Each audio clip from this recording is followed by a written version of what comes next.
What's up, guys? Yeah, you're back to read more uh, Percy Jackson. Uh, I just woke up, guys. Just okay. Okay. When I said I just woke up, I mean I've brushed my teeth and everything, but I'm still kind of not awake yet. So the past few days, the weather here has been kind of eh. So I haven't been much in the mood to be reading during those times. It's actually not as good right now too. It's not as bright as the past few days when I was reading. Um, but at least it's not raining. The past few days, totally raining. Not so great. So, let's see. You're gonna jump right to it then, eh? Chapter 3. Grover unexpectedly loses his pants. Confession time. I ditched Grover as soon as we got to the bus terminal. I know. It was rude, but Grover was freaking me out, looking at me like I was a dead man, muttering, "Why does this always happen?" And "Why does this always have to be 6th grade?" Whenever he got upset, Grover's bladder acted up, so I wasn't surprised when, as soon as we got off the bus station, he made me promise to wait for him, then made a beeline for the restroom. Instead of waiting, I got my suitcase, slipped outside, and caught the first taxi uptown. East 104th and 1st. East 104th and 1st, I told the driver. A word about my mother before you meet her. Her name is Sally Jackson, and she's the best person in the world, which just proves my theory that the best people have the rottenest luck. Her own parents died in a plane crash when she was 5, and she was raised by an uncle who didn't care much about her. She wanted to be a novelist, so she spent high school working to save enough money for a college with a good creative writing program. Then her uncle got cancer, and she had to quit school her senior year to take care of him. After he died, she was left with no money, no family, and no diploma. The only good break she ever got was meeting my dad. I didn't have any memories of him, just this sort of warm glow. Maybe the barest trace of his smile. My mom doesn't like talking about him because it makes her sad. She has no pictures. See, they weren't married. She told me he was rich and important and their relationship was a secret. Then one day he set sail across the Atlantic on some important journey and he never came back.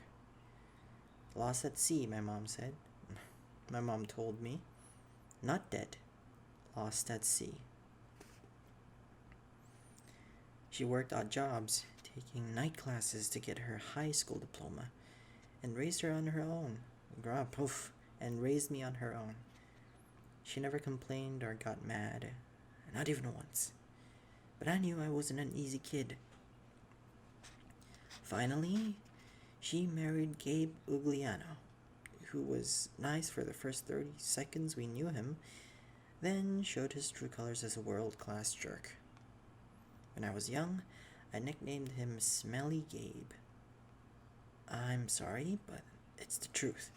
The guy reeked like moldy garlic pizza wrapped in gym shorts. Between the two of us, we made my mom's life pretty hard. The way Smelly Gabe treated her, the way he and I got along, well, when I came home is a good example. I walked into our little apartment, hoping my mom would be home from work. Instead, Smelly Gabe was in the living room, playing poker with his buddies. The television blared ESPN, chips and beer cans were strewn all over the carpet. Hardly looking up, he set round his cigar. So, you're home. Where's my mom? Working. You got any cash? That was it. No, welcome back. Good to see you. How has your life been the last 6 months? Gabe had put on some weight. He looked like a tuskless walrus in thrift store clothes. He had about 3 hairs on his head, all combed over his bald scalp, as if that made him handsomer or something. He managed the electronics megamart in Queens, but he stayed home most of the time. I don't know why he hadn't been I probably just whooshed over that, didn't I? He managed the electronics megamart in Queens, but he stayed home most of the time. I don't know why he hadn't been fired long. Well, I don't know why he hadn't been fired long before. He just kept on collecting paychecks, spending the money on cigars that made me nauseous, and on beer, of course. Always beer. Whenever I was home, he expected me to provide his gambling funds. He called that our guy secret, meaning if I told my mom, he would punch my lights out. I don't have any cash, I told him. He raised a greasy eyebrow. Gabe could sniff out money like a bloodhound, which was surprising since his own smell should have covered up everything else. You took a taxi from bus station. Oh, I made him sound so dumb.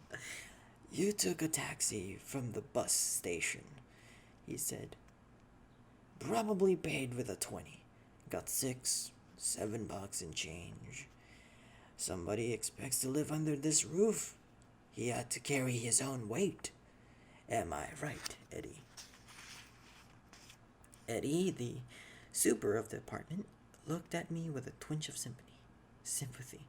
Come on, Gabe, he said. The kid just got here.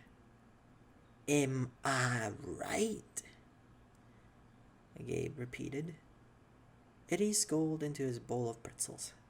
The other 2 guys passed gas in harmony.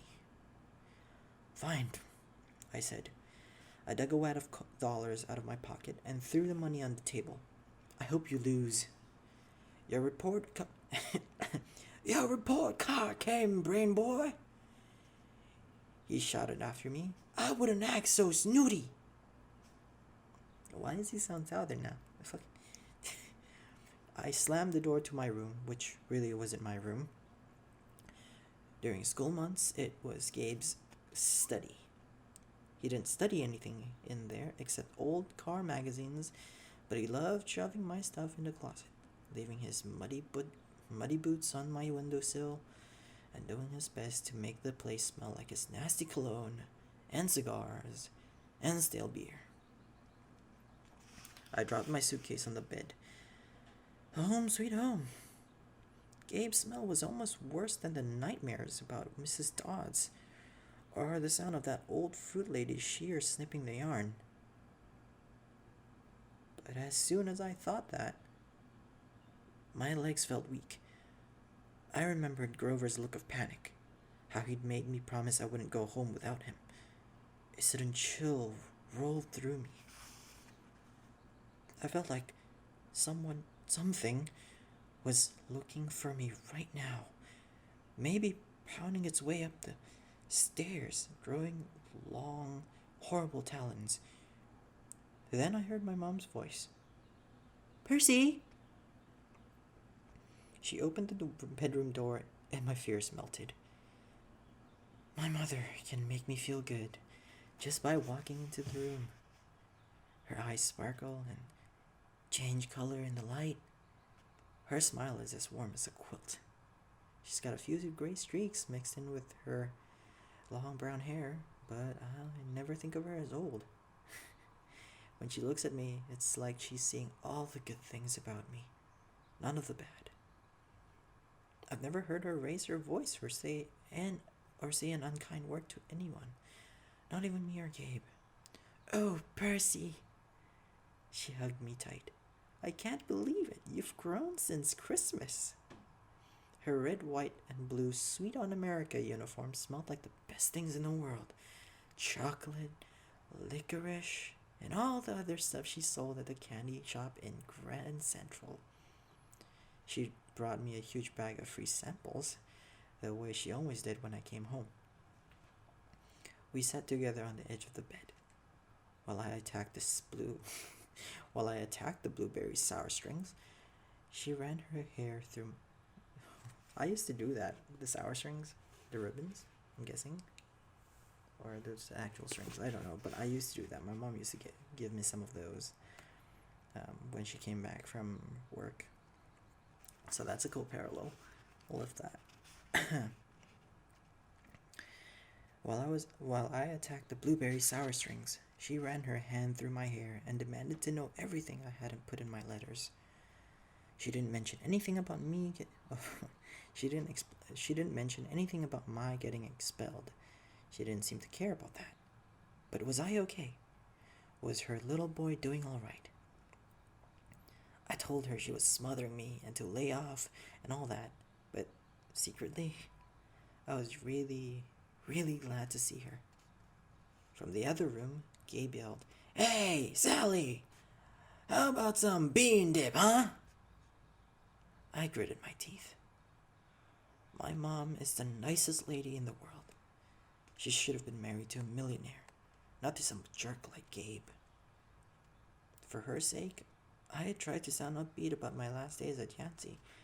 I had told her I wasn't too down about expulsion. I had lasted almost a whole year this time. I made some new friends. I'd done pretty well in Latin, and honestly, the fights hadn't been as bad as the headmaster said. I liked Yancey Academy. I really did. I put such a good spin on the year, I almost convinced myself. The way it's written is, I put such a spin on the year, I almost convinced myself. I started choking up, thinking about Grover and Mr. Brunner. Even Nancy Bobofet suddenly didn't seem so bad. Until that trip to the museum. What? My mom asked. Her eyes tugged at my conscience, trying to pull out the secrets. Did something scare you? No, Mom. I felt bad lying. I wanted to tell her about Mrs. Dodds and the 3 old ladies with a yarn, but I thought it would sound stupid. She pursed her lips. She knew I was holding back, but she didn't push me. I have a surprise for you, she said. We're going to the beach. My eyes widened. Montauk? 3 nights, same cabin. 3 nights, same cabin. When? She smiled. As soon as I get changed. I couldn't believe it. My mom and I hadn't been to Montauk the last 2 summers because Gabe said there wasn't enough money. Gabe appeared in the doorway and growled, Bean dip, Sally! Didn't you hear me? I wanted to punch him, but I met my mom's eyes and I understood she was offering me a deal. Be nice to Gabe for a little while, just until she was ready to leave for Montauk. Then we would get out of here. I was on my way, honey, she told Gabe. We were just talking about the trip. Gabe's eyes got small. The trip? You mean you two were serious about that? You mean you were serious about that? I knew it. I muttered. He won't let us go. Of course he will, my mom said evenly. Your stepfather is just worried about the money. That's all. Besides, she asked, Gabriel wouldn't have to settle for bean dip. I'll make him enough 7-layer dip for the whole weekend. Guacamole, sour cream, the works. Gabe softened a bit. So this money for your trip, it comes out of your clothes budget, right? Yes, honey, my mother said. And you won't take my car anywhere but there and back. We'll be very careful. Gabe scratched his double chin. Maybe if you hurry with that 7-layer dip, and maybe if the kid apologizes for interrupting my poker game. His voice is so hard to nail down. Maybe if I kick you in your soft spot, I thought, and make you sing soprano for a week. But my mom's eyes warned me to not make him mad. Why did she put up with this guy? I wanted to scream. Why did she care what he thought? I'm sorry, I muttered. I'm really sorry I interrupted your incredibly important poker game. Please go back to it right now. Gabe's eyes narrowed. His tiny brain was probably trying to detect sarcasm in my statement. Yeah, whatever, he decided. He went back to his game. Thank you, Percy, my mom said. Once we get to Montauk, we'll talk more about whatever you've forgotten to tell me, okay? For a moment, I thought I saw anxiety in her eyes. The same fear I'd seen in Grover during their bus ride. As if my mom too felt an odd chill in the air. But then her smile returned and I figured I must have been mistaken. She ruffled my hair and went to make Gabe his 7-layer dip. An hour later, we were ready to leave. Gabe took a break from his poker game long enough to watch me lug my mom's bags to the car. He kept griping and groaning about losing her cooking and, more important, his 78 Camaro. Yeah, Camaro.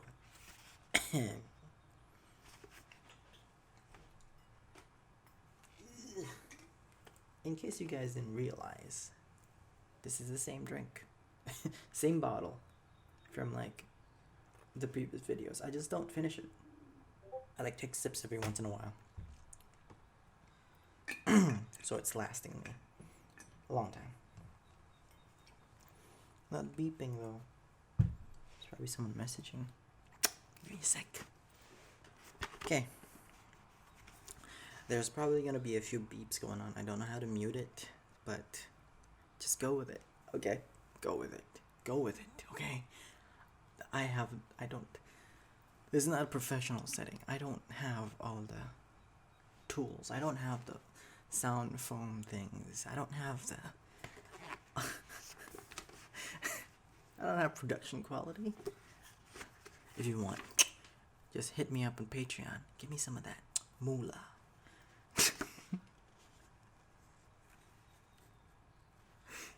I'm kidding.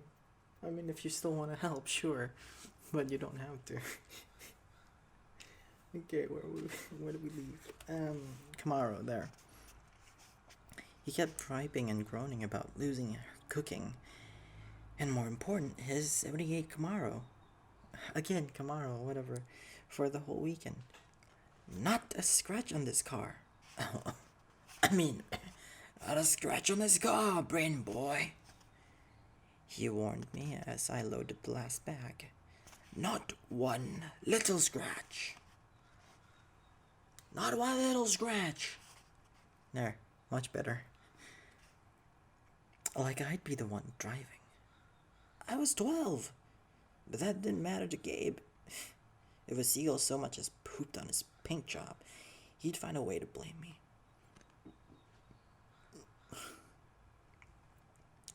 Watching him lumber back toward the apartment building, I got so mad I did something I can't explain. As Gabe reached the doorway, I made the hand gesture I'd seen Grover make on the bus.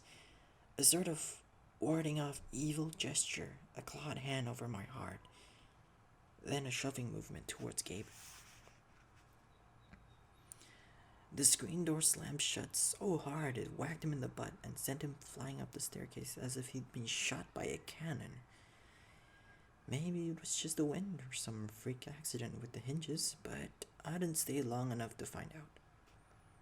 I got in the Camaro and told my mom to step on it. Our rental cabin was on the South Shore, way out at the tip of Long Island. It was a little pastel box with faded curtains, half sunken into the dunes.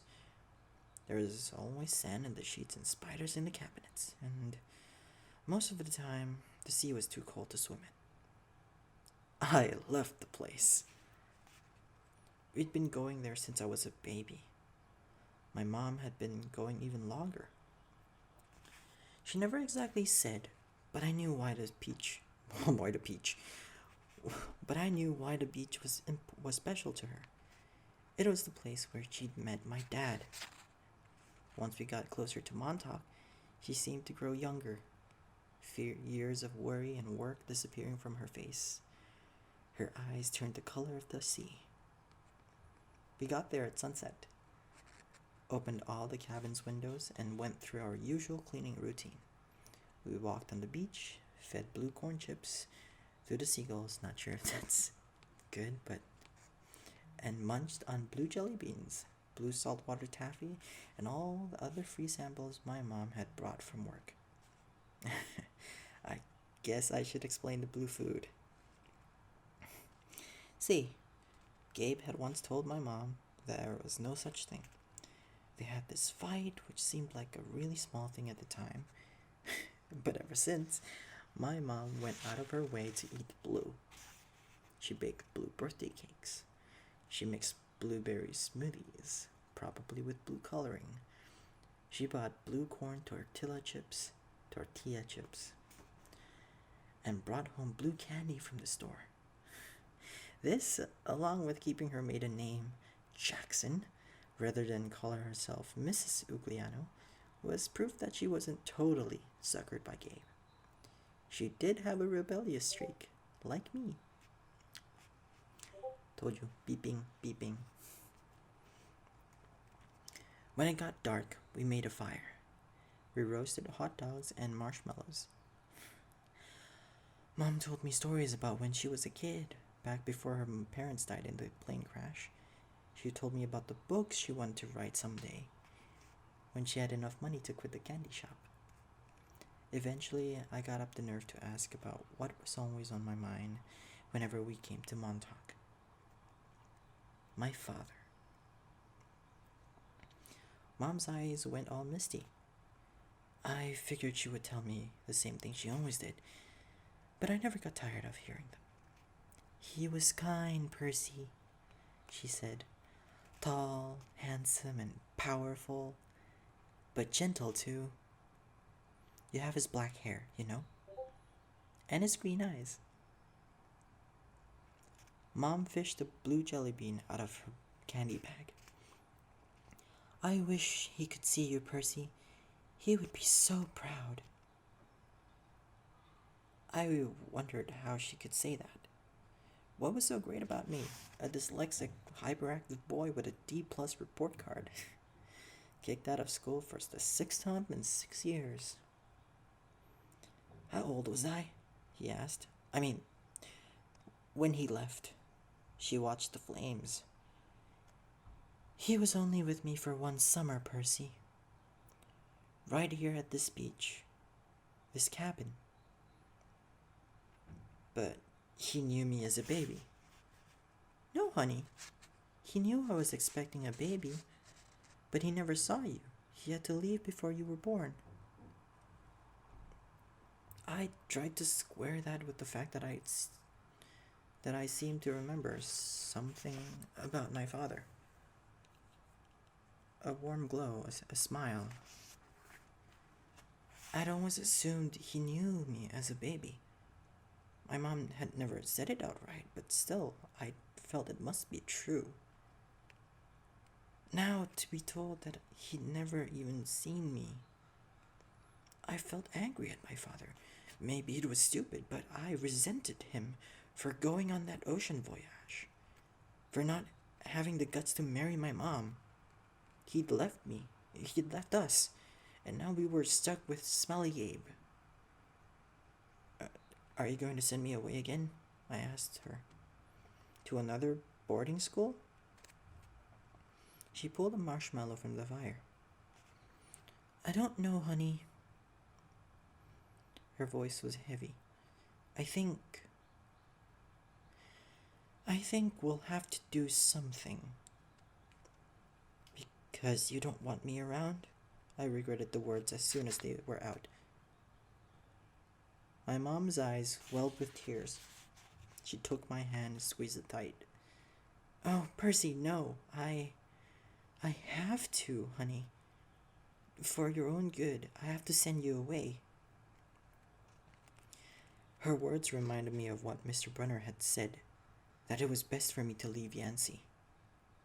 Because I'm not normal, I said. You say that as if it's a bad thing, Percy. But you don't realize how important you are. I thought Yancy Academy would be far enough away. I thought you'd finally be safe. Safe from what? She met my eyes and a flood of memories came back to me. All the weird, scary things that had ever happened to me. Some of which I've tried to forget. During 3rd grade, a man in a black trench coat had stalked me on the playground. When the teachers threatened to call the police, he went away growling. But no one believed me when I told them that under his broad-brimmed hat, the man only had one eye, right in the middle of his head. Before that, a really early memory, I was in preschool, and a teacher accidentally put me down for a nap in a cot that a snake had slithered into. My mom screamed when she came to pick me up and found me playing with a limp, scaly rope I'd somehow managed to strangle to death with my meaty toddler hands. In every single school, something creepy had happened, something unsafe, and I was forced to move. I knew I should tell my mom about the old ladies at the fruit stand and Mrs. Dodds at the art museum, about my weird hallucination that I had sliced my math teacher into dust with a sword. But I couldn't make myself tell her. I had a strange feeling the news would end our trip to Montauk, and I didn't want that. I've tried to keep you as close to me as I could, my mom said. They told me that was a mistake. But there's only one other option, Percy. The place your father wanted to send you. And I just can't stand to do it. My father wanted to send me to a special school? Not a school, she said softly. A summer camp. My head was spinning.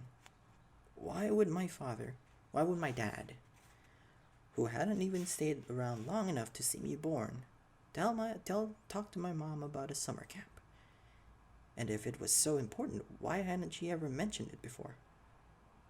I'm sorry, Percy, she said, seeing the look in my eyes. But I can't talk about it. I couldn't send you to that place. It might mean saying goodbye to you for good. For good? But if it's only a summer camp. She turned towards the fire, and I knew from her expression that if I asked her any more questions, she would start to cry. I had to cut there because it's been more than 30 minutes. Camera was about to die. That night, I had a vivid dream. It was storming on the beach, and 2 beautiful animals, a white horse and a golden eagle, were trying to kill each other at the edge of the surf. The eagle swooped down and slashed the horse's muzzle with its huge talons. The horse reared up and kicked at the eagle's wings. As they fought, the ground rumbled and a monstrous voice chuckled somewhere beneath the earth, goading the animals to fight harder. I ran toward them, knowing I had to stop them from killing each other, but I was running in slow motion. I knew I would be too late.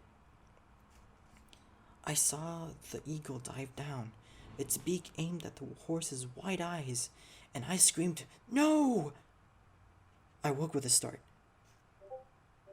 Really? I'm sorry, guys, ignore that. Outside it really was storming.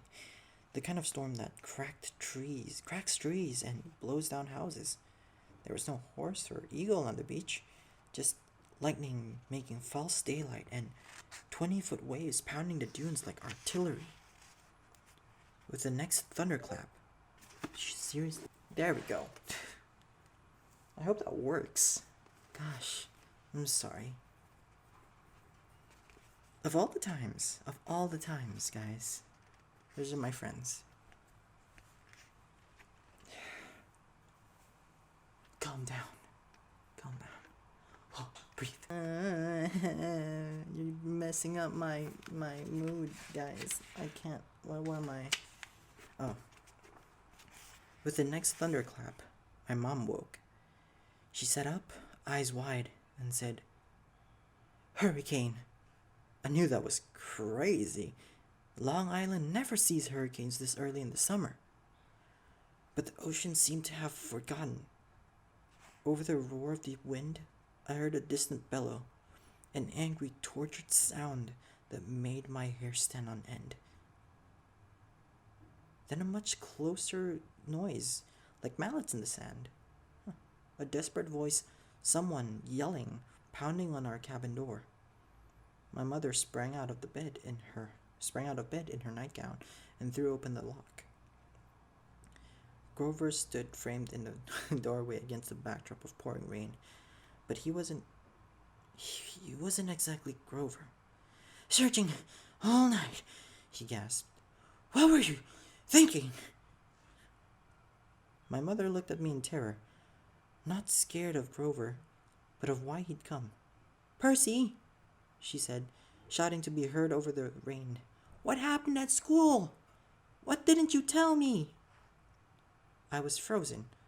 Looking at Grover, I couldn't understand what I was seeing. Ozukai aloe theoi. Oh my god, I don't know. Kai aloe theoi. He yelled. "It's right behind me. Didn't you tell her?" I was too shocked to register that he just cursed in ancient Greek, and I'd understood him perfectly. I'd understood him perfectly. I was too shocked to wonder how Grover had gone here by himself in the middle of the night, because Grover didn't have his pants on. And where his legs should be.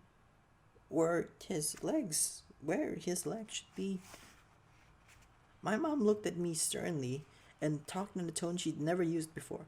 "Percy, tell me now!" I stammered something about the old ladies at the fruit stand and Mrs. Dodds, and my mom stared at me, her face deathly pale in the flashes of lightning. I grabbed the purse. She grabbed her purse, tossed me my rain jacket, and said, "Get to the car, both of you. Go!" Grover ran for the Camaro, but he wasn't running.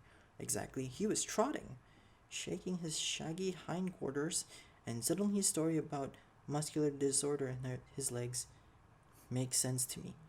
I understood how he could run so fast and still limp when he walked.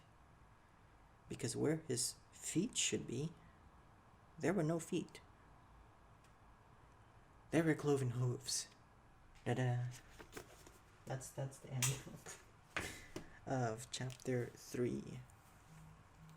I know I've made so many mistakes, but I've just woken up. I'm still kind of out of it, making mistakes, messing up voices. I'm getting there, guys. Just gotta practice a little bit. That little bit of Greek there threw me off. I don't think there's been any Greek in the rest of the books. I don't think. I think this would have been the only first exception. I think I will check back and see what the actual pronunciation of it. Oh wow, the sun is coming out finally. It's like the sun day breaking through the gray clouds. But yeah, I'm gonna take a look at how to actually pronounce that, but it's like ancient Greek, I think. I'm not sure, or Latin. Yeah, seriously, this weather should have been here earlier. then I probably would have been more awake. But yeah, thank you guys for sitting through this whole fiasco of a chapter. Hopefully, chapter 4 will be a lot better. And I love doing Sally's voice. Fun things. I think with Grover's voice, I might have messed about a little bit towards the end. I think I screwed up some bits. And I think Percy's voice also fluctuated too much from what he's supposed to sound like in my mind. Gabe was fun, but also difficult to get, and then I would mess up his accent a little bit. But you know, that's all part of the process. So guys, so yeah, hopefully I'll get to chapter 4 soon, and hopefully the weather is a lot better tomorrow, so that I have a much better mood to be doing this. And thank you guys for watching so much. And like, comment, subscribe if you enjoyed it, and like tell me what part of this story did you like, or what character was interesting to you. And yeah, there's the rest of the chapters that you can check out somewhere here and there, maybe, I don't know. And you can check out other videos made by me there too. And yeah, I will see you guys next time, and just keep on reading, guys. Thank you for listening, for reading with me, and stay safe in this corona time.